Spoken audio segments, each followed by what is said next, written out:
तळेगाव दाभाडे येथील धक्कादायक प्रकार। एका कुटुंबाच्या घराबाहेर लिंबू, हळद, कुंकू आणि कागद ठेवून जादूटोणा केल्याचा संशय। तळेगाव पोलिसांनी एका महिलेविरोधात महाराष्ट्र नरबळी आणि अमानुष अंधश्रद्धा व जादूटोणा प्रतिबंधक कायद्याअंतर्गत गुन्हा दाखल केला आहे।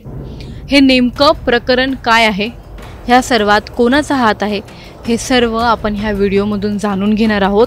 त्यामुळे हा व्हिडिओ शेवटपर्यंत नक्की पहा आणि टाइम्स नाऊच्या सर्व माध्यमांना सबस्क्राइब आणि फॉलो करायला विसरू नका।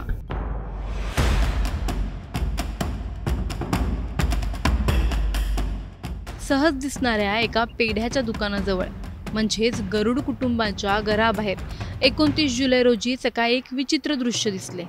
कागदावर लिंबू ठेवलेले आणि त्यावर हळदी कुंकवाचे लेप। हे पाहून घरमालक सुहास गरुड वय वर्ष 49 यांनी लगेच शंका व्यक्त केली। गरुड हे पुणे जिल्हा राष्ट्रवादी काँग्रेसचे सामाजिक न्याय विभागाचे अध्यक्ष म्हणून कार्यरत आहेत। त्यांची पत्नी, 14 वर्षीय मुलगा आणि कुटुंब घरातच राहतात। गरुड यांनी संपूर्ण प्रकारची माहिती घेत सीसीटीव्ही फुटेज तपासले असता रात्री 10 वाजताच्या सुमारास एक महिला त्या ठिकाणी जाऊन काहीतरी करत असल्याचे दिसले। यानंतर तपासातून समोर आले की ती महिला म्हणजे कमळ भिंगे असून तिच्या विरोधात यापूर्वीही वाद आहेत। सुहास गरुड यांनी तळेगाव पोलिसात लगेचच फिर्याद दिली। त्यांनी पोलिसांना सांगितले की मी माझ्या घरासमोर स्वच्छता करत होतो तेव्हा कागदावर लिंबू व हळदी कुंकू लावलेले दिसले। हे मी ठेवले नाही, पण कोणीतरी हेतुपुरस्सर ठेवले असणार।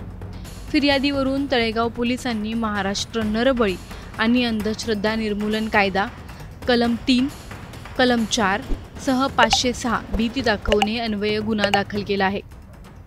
या प्रकरणाने परिसरात एकच खळबळ माजवली आहे।